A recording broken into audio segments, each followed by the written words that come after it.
Yo, what up? How you guys doing out there today? This is your boy Roto Beast. I'm here to present you my NBA morning shoot around for Thursday, December 12th.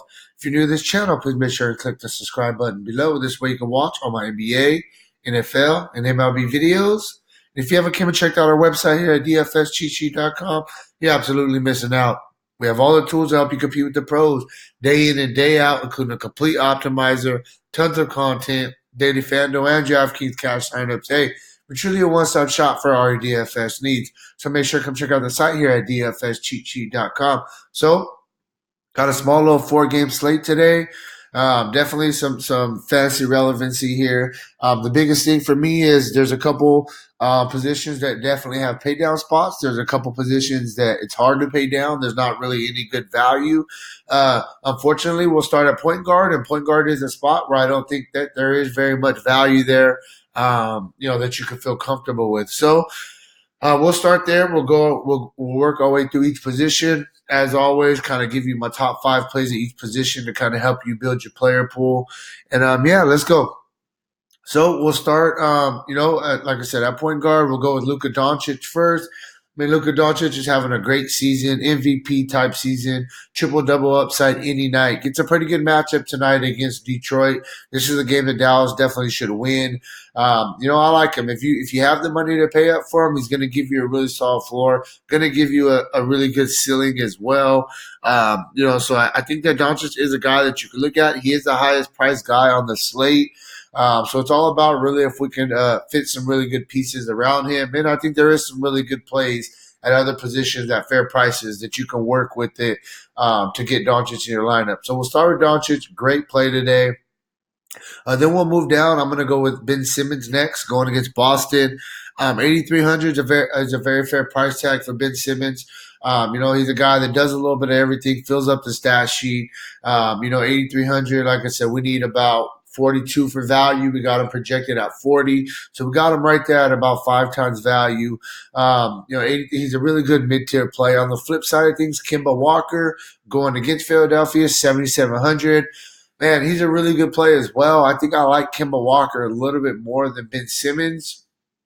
It's a little bit cheaper price tag. Kemba Walker can score the ball a little bit better, but Ben Simmons does do a little bit of the other stats. So, like I said, I think they're both really good plays. I probably would go Kemba Walker kind of, 1A and Ben Simmons 1B if I'm talking about those particular guys. I like Jamal Murray going against Portland. He is a game time decision if he does play. I think it's a pretty good spot going head to head with Damian Lillard. Damian Lillard isn't the best defensive player. He's more of an offensive player. Jamal Murray has been playing very well. So I think, Jamal Murray's in a pretty good spot here. Last guy I'll mention at point guard, DeJounte Murray. It's all about minutes with him. If he's going to play the minutes, he's a guy that can definitely produce. Definitely, does a little bit in every single stat department.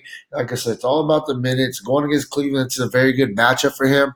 I like him in this spot. I think that he can have a really good game. He definitely has some upside, even when he does play, limited minutes. The upside is there. He's a baller.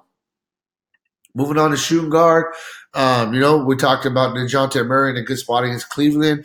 DeMar DeRozan going against Cleveland as well. I like this spot for him. The thing about DeMar DeRozan is the same thing with McCollum. I'm going to mention McCollum next. Both of them are a little bit more scoring dependent. That's kind of the thing that I don't like about these guys.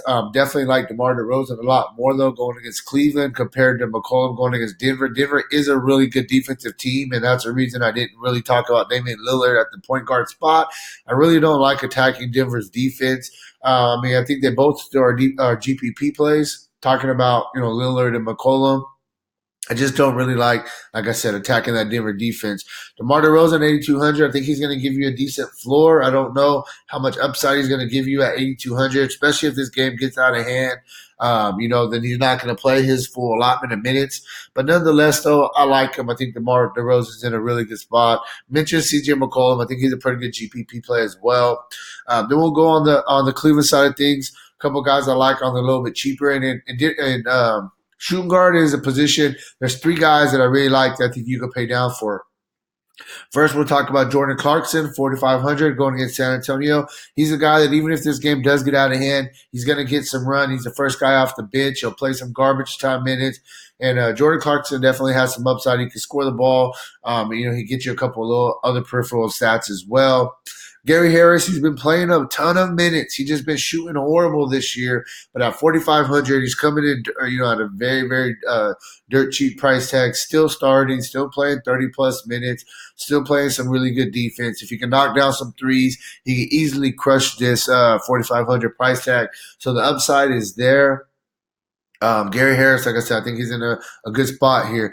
Also, Josh Richardson, he's been hurt, coming back from injury, 4,400. The price tag is down. He's a guy, he starts as shooting guard. He also stays in there and plays backup point guard as well. The minutes are going to start trending back up as he gets back in the rotation. This is just too cheap of a price tag for him. The guy has 30 fantasy point outside, get you 6X on this price tag fairly easily. So I like all three of these guys, 4,500, 4,500, and 4,400 as your shooting guard number two. You can even play both of them. Two of the three at your shooting guard spot and pay up elsewhere. That'll help you get Doncic also if you want to go that route. Next, we'll go to a small forward. We'll start. I'll start with Tobias Harris. I think Tobias Harris is in a pretty good spot going against Boston. He's not overpriced. He's an oversized small forward, so he always has kind of a mismatch at his position. 7,400. He's been very steady on the year. They gave him a big contract. They trust the guy. They played through him some as well. And, he's going to get, he has double upside any night to get you some rebounds and stuff, plays a little bit of defense. 7,400, I think, is a fair price tag. He definitely is in play. On the flip side of things, Jaylen Brown, he got a big contract as well. The guy's been playing very, very well on the season, 6,700. The guy, the most impressive thing for me is I didn't know that Jaylen Brown was a scorer the way he's been scoring. He's definitely been killing it. This year, scoring the ball very well, has some upside at 6,700. It should be a very competitive game between Boston and Philadelphia, two of the better teams in the East, and they're both kind of have a chip on their shoulder and want to prove that they're the better team, in the Eastern Conference. So I like, I talked about Tobias Harris. I like him. I like Jaylen Brown as well. A couple other guys will mention Will Barton going against Portland. I like Will Barton a lot. He's playing the minutes. The guy can really fill up the stat sheet, score the ball. Think of him for being a guard. We got him a small forward. They got him at small forward, but in my eyes, Will Barton's more of a guard, and he rebounds very well for a guard. Get you those extra little fancy points that we're looking for. So Will Barton, I think he is a pretty good play today at 6,600. A couple more guys that I'll quickly just throw out there. We'll move down. A couple guys we could pay down for. Luke Kennard, 5,300. He's been getting a ton of run, and we played him a lot earlier in the year when there was injuries. Whenever he gets the opportunity, he's a guy that definitely can ball out, fill up the stat sheet, and he can really score the ball also. So 5,300. We got him projected at almost 25 fantasy points. It's going to get you close to 5X. I think that's a pretty good spot for him. He is a little bit more of a GPP play, don't get me wrong. But, I like him, and he could come in lower owned as well. Last but not least, I like this guy, Kevin Porter Jr. For Cleveland, 4,000. The guy's starting to pick it up. He's playing fairly well at 4,000. All you need is 20 for value. We got him projected right at 25X. He's a guy we could potentially look to pay down for, at the small forward position. Moving on to power forward. We'll start at the top. You can look at Porzingis going against Detroit. It is a little bit more of a tough matchup, banging down there with Drummond, Blake Griffin, etc. But I like him. 7,600 is a very fair price tag. We got him projected at 39 fantasy points, which is a little bit over 5 times value.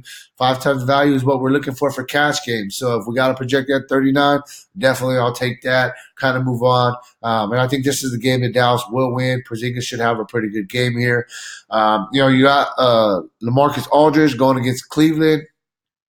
8,200. He's going to be going head-to-head with Kevin Love. Kevin Love is a little too small for Aldridge, in my opinion. He could shoot over him, and this is a spot where Aldridge can have a really good game. I like him, man. I think that he can have a solid game here, double upside. On the flip side, I think you could look at Kevin Love as well, 7,400 going against Aldridge. Aldridge isn't the best defensive player. Kevin Love is the best player on Cleveland, and whenever he plays, they're looking to get him the ball. I think that this is a pretty good spot for Kevin Love. I like both of these guys. I think they both are probably GPP plays, but I got to consider both of them. Blake Griffin at 7,100. He's a guy that I'm really liking at power forward. I just think Blake Griffin is too cheap at 7,100. He definitely has the upside. He may have not been showing it so much this year, but it's still Blake Griffin. And I mean, the guy can really score the ball. He can rebound. He's getting a couple more assists this year. Going against Dallas, I like the price tag. I just think it's really too cheap. Blake Griffin, I think, is probably my favorite power forward on this slate, and it really has to do a lot with this price tag. Talking about having a low price tag, Paul Millsap, game time decision, 5,200 is just too cheap for Paul Millsap. I understand he's having an up and down season, but I mean, all you really need is 26 for value. We got him projected at 24. Millsap has 40 fantasy point upside. We got to wait on this news. So he is a game time decision. If he does play, I like him. If he doesn't play, then there's going to be some value opened up at the big spot. For Denver, we can look at guys. We can look at a couple guys like, you can look at a guy like Mason Plumlee. You can look at a guy like Jeremiah Grant to get some extra run. So we got to wait on this injury news because it may also open up some value if he doesn't play. But if he does, I like him at 5,200. Last, we'll finish off at center. Joel Embiid, I think this is a pretty good spot going against Boston. Boston doesn't have a really big guy that can kind of give Joel Embiid some fits, and 10,000 is a fair price tag for him. We got him projected at 51 fantasy points, just a little bit over 5x what we're looking for. So definitely think that Joel Embiid is probably the top center on this slate. You got Andre Drummond. He's a game time decision. If he does play, I think this is a decent spot going against Dallas. Dallas doesn't have a really big center that can give him some fits. If he's out, then there'll be some value opened up. So this is some more news that we got to wait on as the day kind of goes about. But I think that Drummond is in a pretty good spot if he does play. Jokic, 8,800. I mean, Jokic he hasn't been playing the best on the season. The price tag, 8,800. We got him projected at 45 fantasy points, which is a little bit over 5x. So you got to like him if we got him projected at 5x. It isn't the easiest matchup going against Hassan Whiteside, who's a big body, who could, kind of give Jokic some trouble. Whiteside can run up and down the floor a little bit as well. On the flip side, we're talking about Whiteside going against Jokic. I think both of these guys going against each other, it's a little bit tough just because I don't like big guys going against each other. One of them usually tends to get in foul trouble. That's just kind of how it usually works out. But I do think both of them are in play. It's just a matter of who we trust more to kind of stay out of foul trouble. If we're talking about foul trouble, I probably would say Whiteside probably will get in foul trouble before Jokic. I think Jokic is a little bit smarter of a player, I would say. Nonetheless, both of them are in play. Last but not least, Tristan Thompson going against San Antonio. They don't have a real center, a big guy that can go down there and bang with Tristan Thompson. I think he has double upside here. And I think that he's a GPP player that we can look at. Lastly, we talked about Millsap. If Millsap is out, even if Millsap plays, Mason Plumlee, he's the first big off of the bench, and I think he's a guy that we can look at in GPPs. And if Millsap happened to be out and he was in the draw a start or even just get a bump in minutes at 3,800, he's a guy that would be a really good value play. So we got to wait on some news. So that's really where I'm at with today's slate. If you want a more in-depth analysis, make sure to check out the site, dfscheatsheet.com. And hey, good luck on guys' contest tonight, all right? Peace out.